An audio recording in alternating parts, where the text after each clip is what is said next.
So mga sangkay, alamin po natin yung report dahil meron daw pong nangyari mga sangkay na inkwentro o encounter ngayon itong kakampi ng Pilipinas, Australia, mga sangkay, laban po dito sa mga pandigma panghimpapawid nitong China. Ano nga ba ang nangyari mga sangkay? Diyan daw po ito sa South China Sea naganap.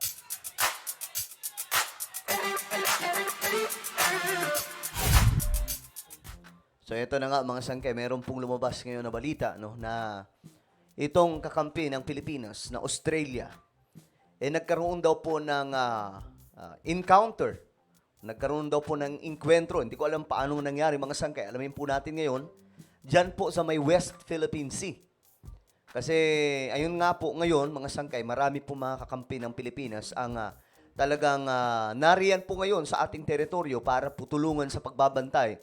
Ngayon, ang tanong, ano nga ba ang nangyari? Yan po ang ating pag-uusapan ngayon. But anyway, before we start guys, paki-subscribe po muna yung ating YouTube channel. Tayo po ay road to 2 million subscribers na.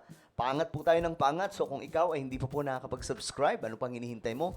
I-click nyo po yung subscribe button na makikita po sa baba ng video na to. I-click nyo po yung bell at i-click nyo po yung all. At sa mga nanonood naman po sa Facebook, i-follow nyo po yung ating Facebook page. Shoutout po sa lahat ng mga solid sangkay. Mabuhay po kayong lahat. Ngayon, eto na po ang tingnan natin, mga sangkay. Ayon po kasi sa report,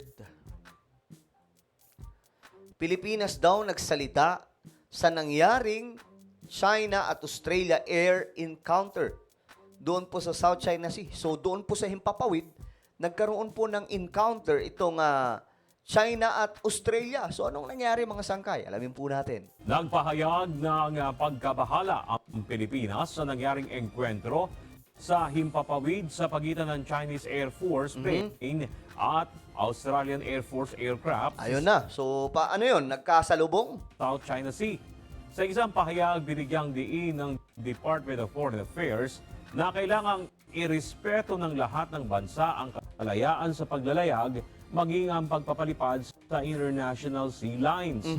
Nauna nang itinanggi ng Australia ang mga paratang ng China na sinadyang lumabag ang isang Australian Air Force plane sa himpapawid ng China at nagbanta sa pambansang seguridad nito. Sa halip, binatikos ng Australia ang kilos ng isang Chinese Navy fighter jet na nagpakawala ng flares malapit sa kanilang sasakyang panghimpapawid. Oy! So, nagpakawala po ng flares. Alam nyo ba yung flares, mga sangkay? Eto, para ma-gets nyo, tignan po ninyo ito. Kasi, delikado pong ginagawa ng China,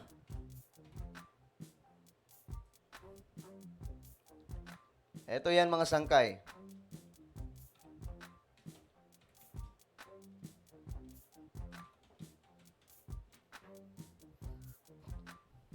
Ganito po siya. Ayan po. Ayan.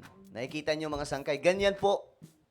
Mga naglalaro po ng COD, ng Call of Duty Mobile, alam nyo na. Alam nyo na ang ibig sabihin yan. So, ayan mga sangkay. Ganito daw po ang ginawa ng China. So, nung nagkasalubong po ata itong pandigma ng China at Australia. Ayan po mga sangkay, oh. Grabe itong ginawa ng China. Oh.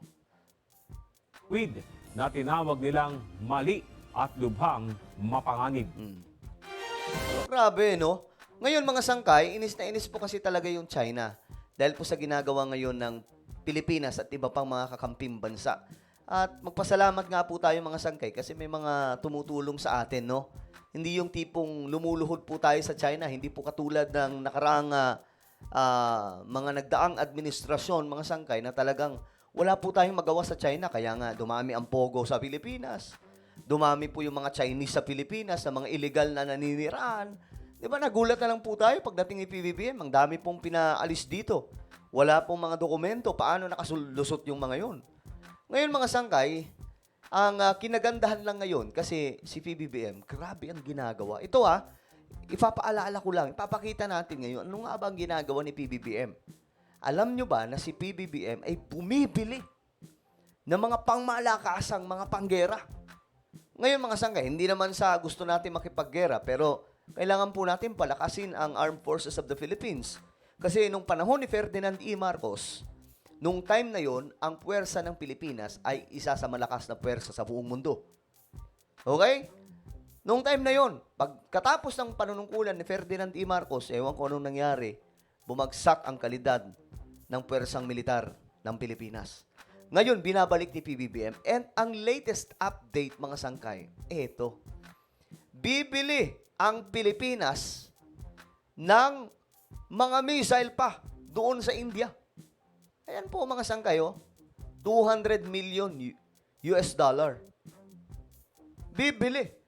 Ang malupit pa dito mga sangkay na questionable, ang pambili ay hindi na po galing sa kaban ng bayan. Kaya nga napapaisip ako buti sana kung pipitsugin ang mga presyo niyan. Kita nyo yan, 200 million dollar, magkano yan sa peso? Ang tanong nga dito, baka naman na-release na o dahan-dahan na pong nakukuha ng Pilipinas ang Marcos Wealth. At eto na mga sangkay, pasikreto lamang binibili sa mga kagamitang pandigma o iba pang mga programa sa Pilipinas. Ang tawag po niya ng mga kalaban ni PBBM, pangungurap. Parang panahon po ni Ferdinand E. Marcos, ng tatay niya. Nung time na yon mga sangkay, marami po mga project sa ating bansa ang nagpupondo na po mga Marcos na mismo dahil po sa Marcos Wealth nung nakaupo pa po si Ferdinand E. Marcos. Ngayon nagtataka sila dahil sa sobrang laki ng pera, ang iniisip nila nangurap si Ferdinand E. Marcos. Ang hindi po nila tinukoy, saan nga ba nanggaling ang pera? May pera bang ganung kalaki ang Pilipinas? Diba mga sangkay para makapagbuo ng ganung klaseng kalaking proyekto? Ngayon, ang realidad pala nun, galing na po mismo sa Marcos Wealth ang kinukuha na pera para ipatayo sa mga project. Kita nyo mga sangkay? Hanggang ngayon, yung mga power plant sa buong Pilipinas, kay Marcos pa rin. Diba? Yung mga pinagkukunan po natin ng kuryente, kay Ferdinand E. Marcos pa rin. Hanggang ngayon, guys, kahit po yung mga project, mga sangkay, binasi lamang po yan. Kahit po yung mga project na panahon po ni Tatay Digong, binasi lamang po yan sa blueprint ni Ferdinand E. Marcos. At totoo yun. Recorded po yan mga sangkay during that time. Nagsasalita sila Amy Marcos at that time. Sabi nila nakakatuwa kasi pinapagawa na daw po ni Tatay Digong. Well, walang problema doon. Hindi kailangan magdebate dyan mga sangkay. Ngayon, ito po ang nangyayari. Bumibili daw po ng mga armas ang Pilipinas. Ang promise pa naman ni PBBM, gagawin daw po niyang world class ang kalidad ng militar at mga gamit pandigma ng ating bansa. Nitong nakaraang taon mga sangkay, ano ang binili ng Pilipinas? Ito ang binili ng Pilipinas. Ang BrahMos missile. Ito po, isa po yan sa mga supersonic missile. No, sobrang bilis mga sangkay na missile.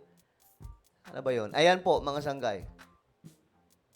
Ito po yung sabi po doon, sabi ng report, ang kasimbilis daw po nito yung speed of sound. Kung hindi po ako nagkakamali, mga sangkay. Kasi may weakness po talaga tayo sa pagdating po sa depensa. Pero ngayon si PBBM, for the first time, sa panahon lamang po ni PBBM, nakabili po tayo ng ganitong missile. Isipin nyo yan, guys. Isipin nyo yan. First time po tayo nagkaroon ng ganyang klaseng missile sa panahon po ni PBBM. Diba? Tapos susundan na naman mga sangkay ng missile na to. Ayan, bibili tayo. So talagang todo ang pagpapalakas ngayon ng sandatahan natin. Maliban dyan, ito pa ang malupit. Bibili daw po ang Pilipinas o si PBBM ng submarine. 2 submarine mga sangkay ang bibilin. Ang nakakaano mga sangkay, ang nakakagulat, saan galing ang pera?